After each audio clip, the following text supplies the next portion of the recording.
Bueno, hermanos, un placer encontrarnos nuevamente para abrir nuestras Biblias y tratar de entender un poco más estos temas de las parábolas, en donde estamos trabajando ya hace 14 lecciones, haciendo contrastes entre los evangelios sinópticos y el evangelio de Juan.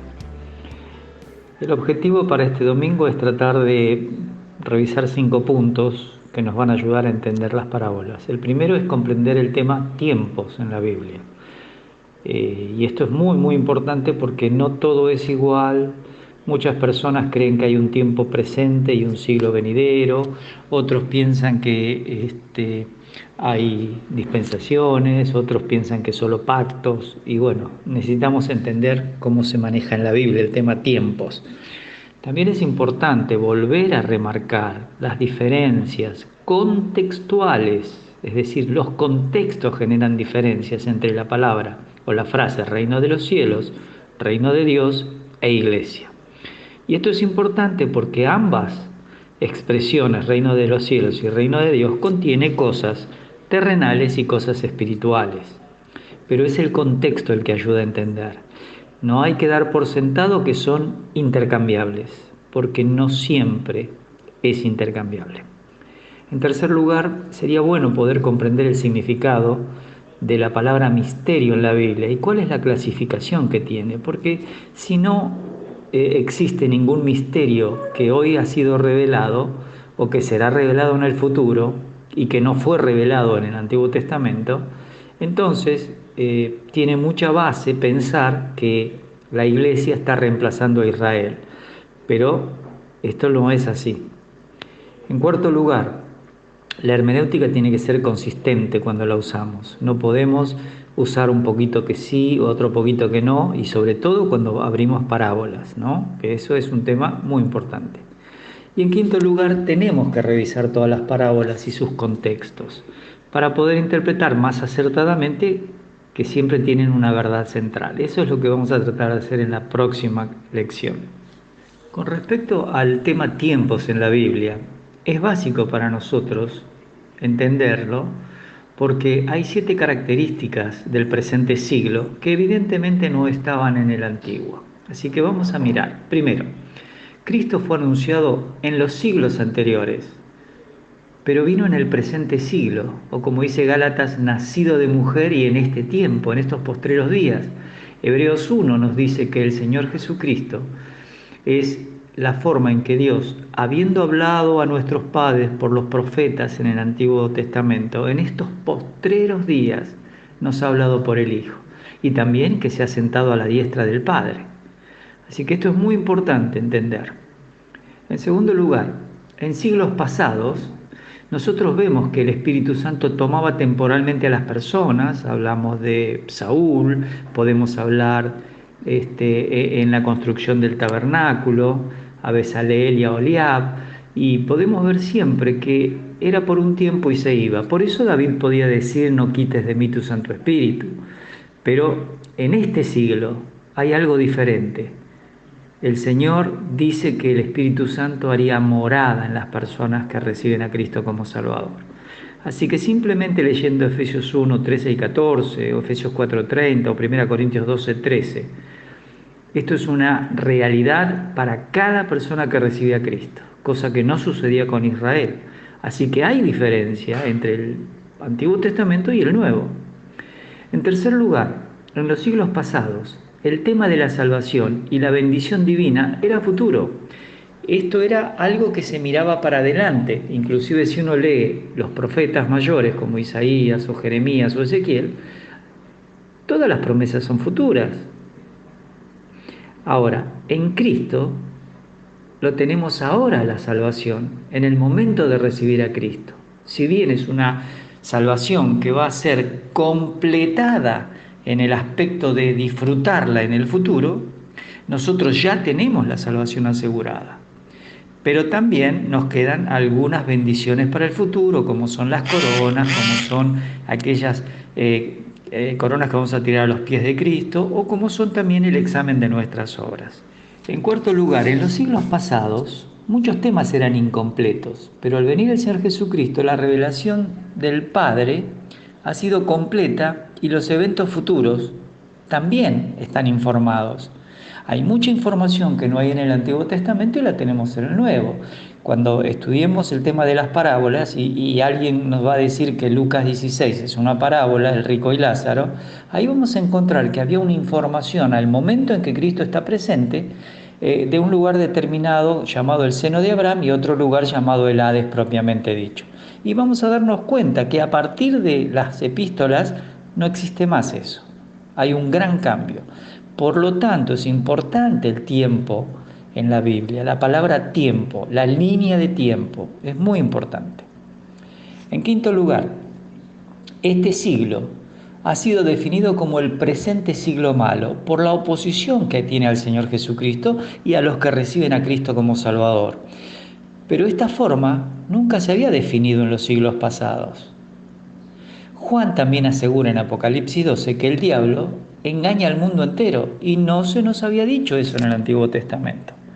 ¿Y por qué esta revelación viene de la mano de los apóstoles para nosotros? Simplemente porque algo ha pasado con la acción de Dios durante los tiempos.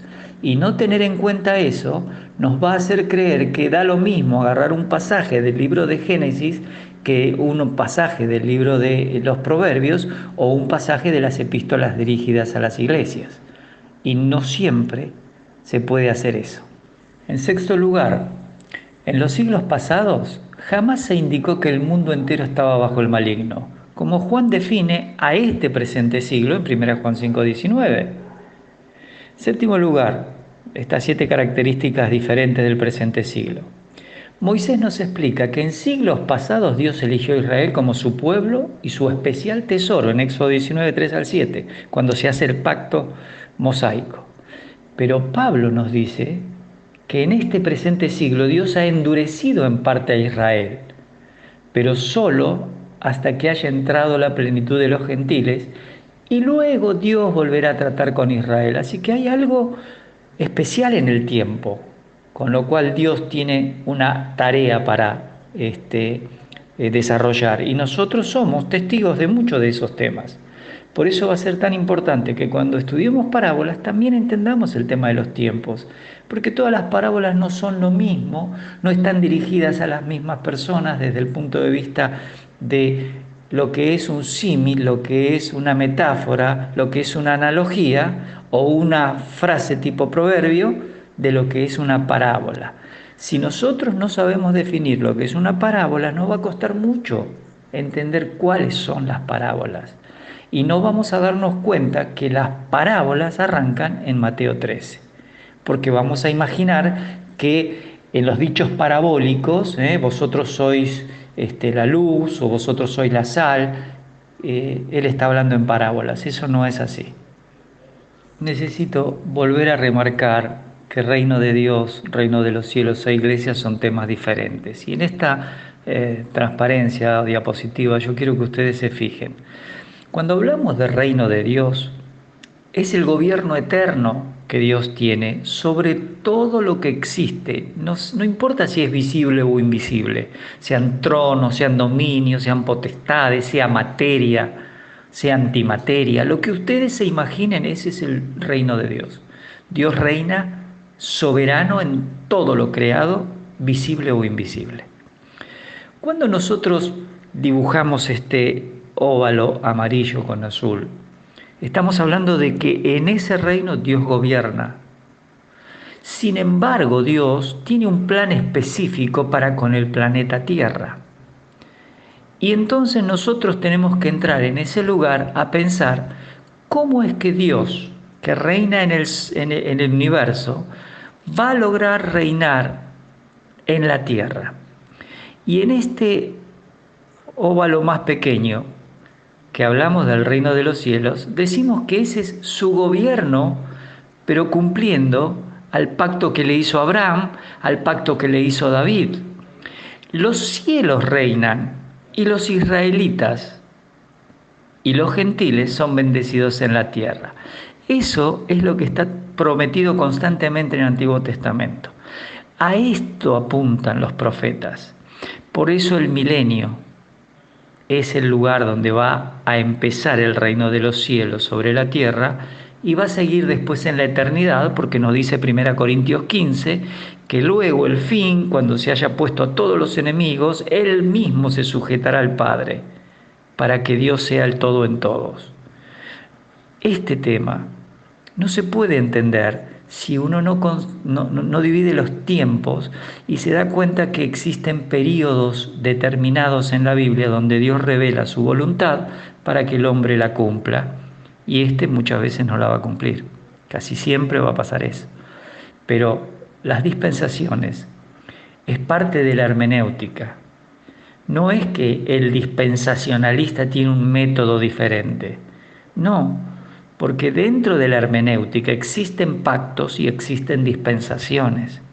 Y necesitamos estudiar eso.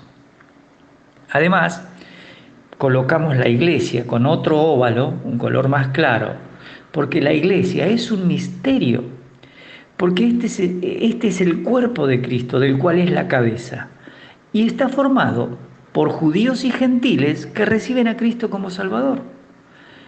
Ahora, se tocan un poco estos elementos porque hay cosas que vamos a compartir evidentemente en el reino milenial. Por ejemplo, nosotros vamos a compartir el gobierno con Cristo. También vamos a morar en la Jerusalén celestial y en el futuro con los cielos nuevos y la tierra nueva, en los cuales mora la justicia. Esto es un tema que ustedes deberían dedicar tiempo. No se pongan a leer libros ni pactistas ni dispensacionalistas. Revisen la Biblia en forma global. Ustedes organicen los estudios en cada uno de los evangelios con estas frases. Busquen en internet y después tienen que revisar los dos tipos de literatura, la dispensacionalista y la pactista. Porque si ustedes no pueden discernir este tema, cada vez que abran la Biblia en los evangelios sinópticos, van a buscar aplicar a sus vidas o a la vida de la iglesia principios que nunca fueron escritos para la iglesia.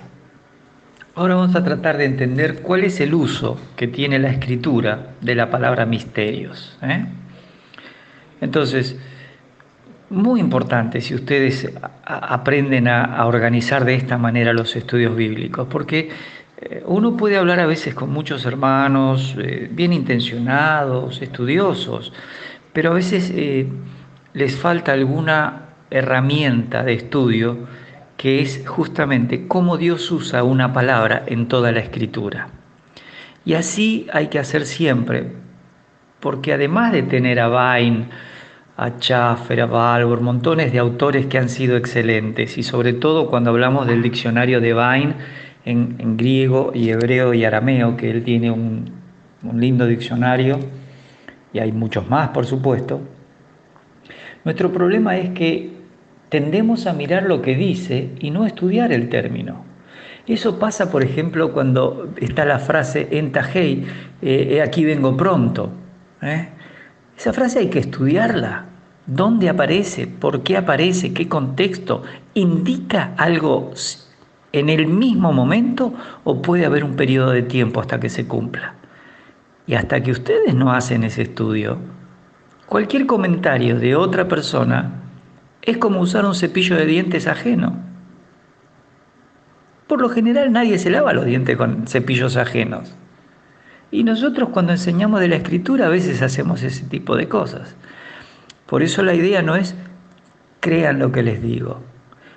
Les quiero dar herramientas para despertar el deseo de estudiar un poco más la Escritura.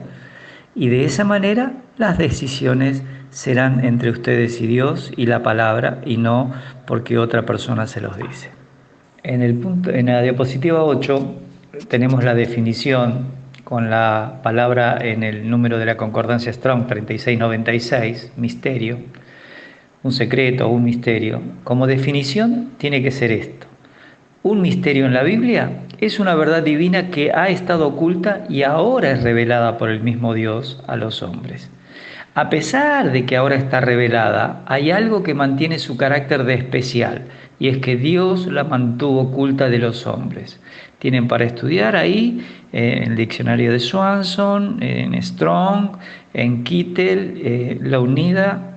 Ustedes pueden buscar y darse una idea de esta palabra. Y si tienen el libro de Vine, facilísimo, mucho mejor. En la diapositiva número 9, 3 puntitos quiero mostrarles. Primero, que la palabra misterio aparece 7 veces en el libro del profeta Daniel, en los capítulos 2 y 4, y está relacionada con eventos que van a suceder en el futuro al pueblo al pueblo santo o a la nación de Israel.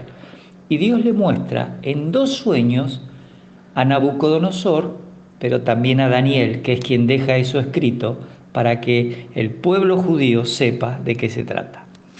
También hay que saber y hay que tener presente que el que muestra la interpretación de estos misterios es Dios. No fue Daniel solo, fue Dios. Y en el Nuevo Testamento esta palabra, misterio, se va a usar 28 veces. Y Pablo, curiosamente, la va a usar 20 veces. ¿Y por qué creen que es? Porque precisamente él tiene una gran cantidad de información para darnos de parte de Dios con respecto a este tema. Así que las áreas de uso de la palabra misterio serían relacionadas con las profecías del Antiguo y del Nuevo Testamento, porque aún en Apocalipsis va a haber, con respecto a la parte profética del futuro en la tribulación, un misterio como es Babilonia, la madre de las rameras. Cuando está relacionado con Israel y los gentiles, es lo que estábamos hablando en el libro de Daniel básicamente, porque realmente, después Pablo nos explica, hay bendiciones tanto para los judíos como para los gentiles. Pero también el misterio está relacionado con la iglesia, y eso lo vamos a ir viendo rápidamente. En primer lugar, como resumen del uso de la palabra misterio, el Señor indicó en Mateo 13:11 que el curso del presente siglo era un misterio, no estaba conocido antes. Por eso les dice: a vosotros os es dado saber los misterios del reino de los cielos. ¿Estaban antiguamente marcados cuáles eran estos misterios que vamos a ver la semana que viene en el capítulo 13 de Mateo? No, no estaban. No estaban. Y el Señor les responde además, cuando ellos le preguntan, a ellos, a todos estos líderes religiosos, a todo este pueblo, no les es dado saber los misterios. En segundo lugar, Pablo indica que el endurecimiento en parte de Israel era un misterio, no había sido revelado en el Antiguo Testamento, no era conocido. Esto es importantísimo. Fíjense Romanos 11:25, porque no quiero, hermanos, que ignoréis este misterio, para que no seáis arrogantes en cuanto a vosotros mismos, que ha acontecido a Israel endurecimiento en parte hasta que haya entrado la plenitud de los gentiles. Bueno, el tercer punto, resumiendo el uso de la palabra misterio, es que Pablo nos enseña que el formar un cuerpo entre judíos y gentiles era un misterio, algo que no se conocía. Ustedes tienen los pasajes de Efesios 1, Efesios 3, Colosenses 1, Romanos 16, y quiero que los veamos.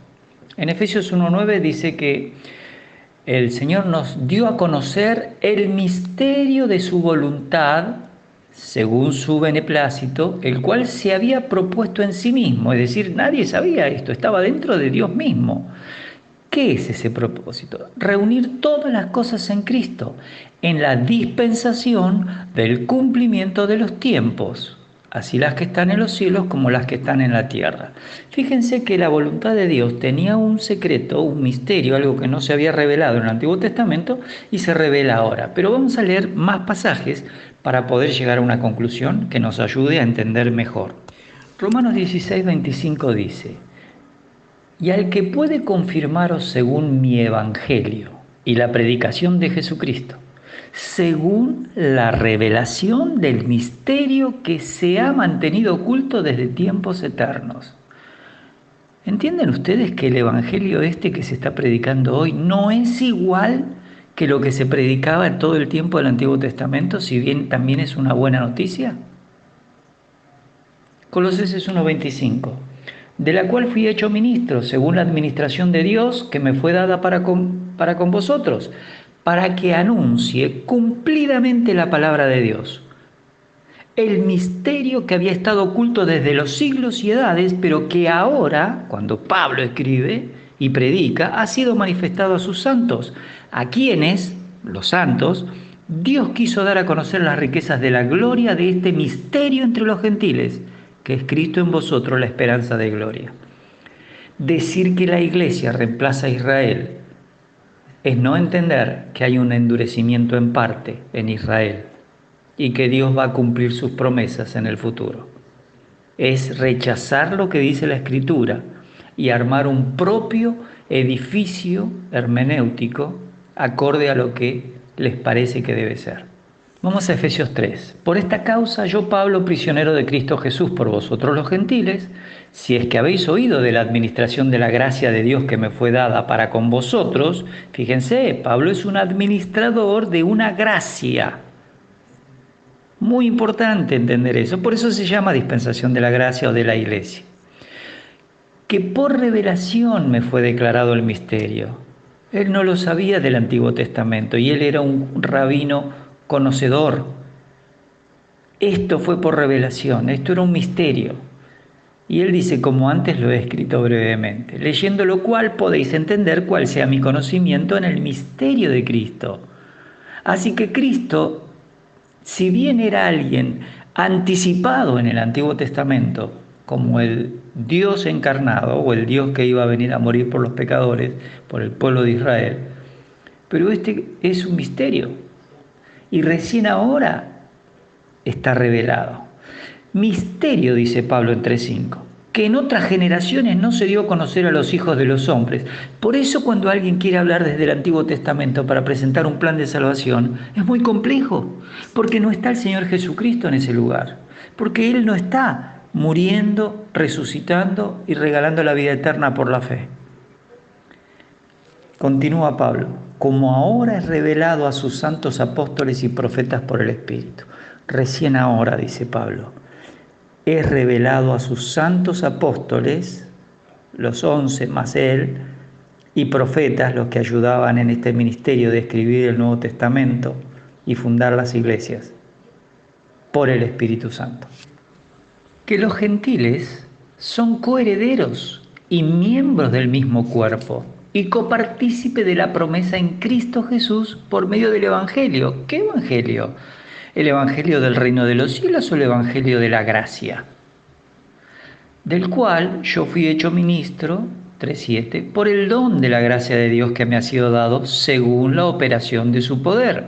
A mí, que soy menos que el más pequeño de todos los santos, me fue dada esta gracia de anunciar entre los gentiles el Evangelio de las inescrutables riquezas de Cristo y de aclarar a todos cuál sea la dispensación del misterio escondido desde los siglos en Dios, que creó todas las cosas, para que la multiforme sabiduría de Dios sea ahora dada a conocer por medio de la Iglesia a los principados y potestades en los lugares celestiales, conforme al propósito eterno que hizo en Cristo Jesús nuestro Señor, en quien tenemos redención, tenemos seguridad y acceso con confianza por medio de la fe en Él. Noten que hay algo que se aclara recién en este tiempo. No se conocía en el Antiguo Testamento, no se conocía en el momento del ministerio terrenal de Cristo. Es una verdad que empieza a explicarse a través de los apóstoles y profetas una vez que el Espíritu Santo hace morada en ellos y empieza Pentecostés y la Iglesia. Hasta Pentecostés no van a encontrar una actividad puntual de los apóstoles avalada por la obra del Señor y del Espíritu Santo para formar la iglesia. En cuarto lugar, Pablo indica que el tema de la salvación que él estaba predicando a todo ser humano era un misterio. Fíjense 1 Corintios 2, 6 y 7, vamos a leer los 3 versículos. Sin embargo, hablamos sabiduría entre los que han alcanzado madurez. Y sabiduría, cuando habla de madurez está hablando de creyentes. Y sabiduría no de este siglo, ni de los príncipes de este siglo, que era la que los creyentes de Corinto querían mezclar en la iglesia, porque esa, dice Pablo, perece. Versículo 7. Mas hablamos sabiduría de Dios en misterio, la sabiduría oculta, la cual Dios predestinó antes de los siglos para nuestra gloria. Es decir, que antes que empiecen los siglos, la gloria esta que vamos a tener la gente de la iglesia era algo que estaba predestinado y estaba oculto, era un misterio. Entonces, ¿cómo podemos pensar que la iglesia está en el Antiguo Testamento? Porque la palabra en el idioma griego, cuando se hace la traducción de la Septuaginta o cuando se escribe Hechos 7, figura sinagoga. Eso es no prestar atención a otras verdades que tiene la Escritura. Entonces, no decimos que la iglesia existía en el Antiguo Testamento o que Israel era una iglesia. No, era una asamblea, como la iglesia es una asamblea de los llamados afuera. ¿Y por qué se llama en el desierto iglesia a Israel? Porque habían sido sacados de Egipto, fuera de Egipto, a una tierra prometida para más adelante de donde estaban caminando, ellos que estaban en ese momento en el desierto. Entonces, versículo 8 dice: la que ninguno de los príncipes de este siglo conoció, y se refiere incluido a los que son del pueblo hebreo, porque si la hubieran conocido nunca habrían crucificado al Señor de gloria. ¿Ven que el tema de la salvación que estaba predicando Pablo y los apóstoles a partir de Hechos 2 era un misterio? Entonces, no se puede decir que es la continuación del trabajo que Dios venía haciendo con Israel. Es algo diferente. Bueno, no sé si voy a llegar, tengo 27 diapositivas, pero estoy recién en la 18. En quinto lugar, resumen del uso de la palabra misterio en la Biblia. Pablo también indica que la relación del Señor en la redención del hombre era un misterio. Vamos a mirar Colosenses 2:2 y 4:3. 2:2 dice: para que sean consolados sus corazones, unidos en amor, hasta alcanzar todas las riquezas de pleno entendimiento, a fin de conocer el misterio de Dios, el Padre y de Cristo. Esto es un misterio no revelado en el Antiguo Testamento. Cuando Pedro dice que las personas que escribieron antes indagaban diligentemente para saber qué tiempo, qué persona, el Espíritu de Cristo que estaba en ellos les mostraba que iba a venir en el futuro, a ellos se les reveló que no era para ellos. Entonces es evidente que necesitamos más detenimiento con la Escritura y entender lo que ella dice en cada parte que sacar conclusiones apresuradas que terminan haciendo que Israel y la iglesia sea lo mismo. 4:3 dice: orando también al mismo tiempo por nosotros, para que el Señor nos abra puerta para la palabra, a fin de dar a conocer el misterio de Cristo, por el cual también estoy preso. ¿Saben cuál es el misterio de Cristo? Involucra el mensaje de salvación, es decir, que a través de la muerte, sepultura y resurrección de Cristo, las personas pueden tener acceso con confianza en una relación eterna con Dios, independiente de las obras de la ley, independiente de las religiones, independiente de las filosofías. Y ese misterio contiene también la glorificación, el hecho de la seguridad eterna, donde el creyente va a vivir eternamente con su Salvador. Así que el misterio que Pablo estaba llevando a conocer era el plan de salvación, el plan de santificación, el plan de doctrina, porque la gente tenía que entender lo que Cristo había hecho en su obra, lo que era la kenosis, el encarnarse, el poder vivir una vida perfecta. Todas estas cosas están dentro del misterio de Cristo. En sexto lugar, Pablo indica que el tema de la encarnación en cuanto al tiempo que sucedió era un misterio. Fíjense en 1 Timoteo 3:16: e indiscutiblemente grande es el misterio de la piedad. Dios fue manifestado en carne, justificado en el Espíritu, visto de los ángeles, predicado a los gentiles, creído en el mundo, recibido arriba en gloria. Esto es un misterio que no estaba revelado antes, ahora es revelado. Recién ahora, dice Pablo. Y yo lo estoy predicando, y ustedes lo están creyendo, y por haberlo creído tienen vida eterna. Así que no es igual la iglesia en el Nuevo Testamento que Israel del Antiguo. Finalmente quiero que hablemos, o por el séptimo punto, de lo que Pablo indica, que también la aparición del hombre de pecado era un misterio que a través de Pablo Dios lo va a informar por una revelación. Y después Juan nos va a indicar que el desarrollo de una religión opuesta a Dios en el tiempo de la tribulación también era un misterio. Entonces, en 2 Tesalonicenses 2:7, Pablo dice, porque ya está en acción el misterio de la iniquidad, solo que hay quien al presente lo detiene hasta que él a su vez se ha quitado de en medio. Y acá puede ser uno u otro, pero la posición más firme es que es el Espíritu Santo, mientras se está formando la iglesia, impide que este misterio de iniquidad se presente ante la humanidad. Es decir, el anticristo no va a aparecer hasta que la iglesia deje de estar en formación. En el momento en que se convierta el último creyente, entonces será como quitado de en medio para dejar que se manifieste. Bueno, vamos a ver lo del libro de Apocalipsis 17:5. Dice, en su frente un nombre escrito, un misterio. Babilonia la grande, la madre de las rameras y de las abominaciones de la tierra. 17:6. Y vi a la mujer ebria de la sangre de los santos y de la sangre de los mártires de Jesús, todos los que mueren en la tribulación, no hoy, sino en la tribulación. Y cuando la vi quedé asombrado con gran asombro. Y el ángel me dijo, ¿por qué te asombras? Yo te diré el misterio de la mujer y de la bestia que la trae, la cual tiene las 7 cabezas y los 10 cuernos. Esto es algo que se hace en el periodo de la tribulación. Esto lo vamos a mirar después cuando veamos más detenidamente estos temas. Bueno, y el octavo punto es que también era un misterio el modo en que Dios iba a recibir a algunos salvos de la iglesia que no van a pasar por la muerte física. Eso también es un misterio. Fíjense 1 Corintios 15, 51 y 52.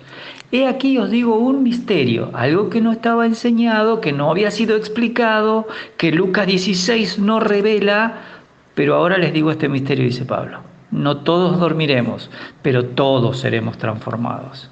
En un momento, en un abrir y cerrar de ojos a la final trompeta, porque se tocará la trompeta y los muertos serán resucitados incorruptibles y nosotros seremos transformados. Nadie sabía este aspecto porque era un misterio. Que Dios va a recibir a algunos de los salvos de la iglesia sin que mueran, no estaba revelado antes. ¿Ustedes están entendiendo, hermanos, por qué el Espíritu Santo usa ciertas palabras en la Escritura y para qué las utiliza? Conclusión del uso de la palabra misterios. Miren, esta es una conclusión que quiero que las tengan presente. La existencia de una edad completamente nueva, que es la actual, que interrumpe la relación temporalmente del plan divino anterior con Israel, demuestra que solo la posición premilenial honra la sana exégesis de la profecía y exalta el uso de la hermenéutica literal, tal como los apóstoles lo hicieron mientras escribieron el Nuevo Testamento. Y este principio de determinar este aspecto tiempos, este aspecto misterio, diferencia entre el reino de los cielos y el reino de Dios e iglesia, es fundamental al momento de interpretar las parábolas. Un poquito más de tiempo para las conclusiones elementales. Primero, los grupos que quieren dividir la Biblia en dos periodos, ¿no? El presente siglo, ¿sí? el futuro siglo. Bueno, cuando miran la palabra tiempos en la Biblia, mínimamente lo van a tener que hacer en 3. Porque en otros tiempos, en este tiempo y en el siglo venidero, indica 3 periodos por lo menos. Y por eso ya de las dispensaciones están a un paso. Porque simplemente abrir más la Biblia va a ayudar a llegar a eso. En segundo lugar, la Biblia tiene postreros tiempos, tanto para Israel como para la iglesia, pero no son iguales. Esto hay que tenerlo muy, muy claro. Los postreros tiempos para la iglesia son desde el tiempo que vino el Señor Jesucristo. No es que va a ser justo antes del arrebatamiento, no. Y eso hay que estudiarlo. En tercer lugar, tenemos que entender el significado de la palabra misterio, como lo estuvimos estudiando. Pero tenemos que estudiar cuántos misterios hay, cuáles son los que la Biblia nos muestra. En cuarto lugar, las parábolas tienen que ser definidas como narraciones más extensas que un dicho, que un proverbio, que una metáfora o un símil, porque si no, no vamos a poder estudiar las parábolas y vamos a confundirnos y las vamos a confundir a tal punto que vamos a agarrar un símil, que vamos a agarrar un proverbio, una metáfora y la vamos a pasar por parábola. Y necesitamos estudiar bien parábolas. Punto 5. Si utilizamos también las premisas que ya sentamos, por ejemplo, que son: primero, que las parábolas fueron dadas para endurecer al pueblo de Israel. Segundo, que eran cumplimiento de las profecías de Isaías 6 y también del Salmo 78:2. Entonces nos queda el punto 6. Solo tenemos 35 parábolas. Vamos a hacer 2 puntos más. Por ejemplo, el punto 7. No se puede incorporar como parábola Mateo 25 del 31 al 45, porque el Señor está informándole a los apóstoles, sin Pablo, el juicio que Él va a realizar al finalizar la tribulación, dividiendo en cabritos y corderos, unos para el reino eterno y otros para condenación. Así que eso no es una parábola. En octavo lugar, tampoco hay que considerar una parábola la historia que el Señor relata en Lucas 16, 19 al 31. ¿Por qué? 3 razones. Primero, están nombrados Lázaro, está nombrado Abraham, y están hablando con el rico, un aspecto que es totalmente ignorado en todas las otras parábolas. En segundo lugar, además, el Señor nombra a Moisés y a los profetas como la base de las normas del juicio divino para las decisiones en la vida de estos personajes muertos y de los vivos, por supuesto, en un periodo anterior a la iglesia, porque el Señor les dice que la respuesta de Abraham fue: a Moisés y a los profetas tienen, si no los escuchan a ellos, tampoco van a escuchar si Lázaro va de entre los muertos. Y esto es anterior a la iglesia. Y en tercer lugar, noten que no solo no se habla de la iglesia en este lugar, ni tampoco encontramos que algún apóstol nos indique más adelante que el creyente pasa por una situación o lugar como el rico y Lázaro. Así que estos 2 pasajes no debemos considerarlos como parábolas. Bueno, muchas gracias, que el Señor les bendiga. Disculpen el tiempo, siempre me excedo de los 30 y quiero no hacerlo. Que tengan una buena semana.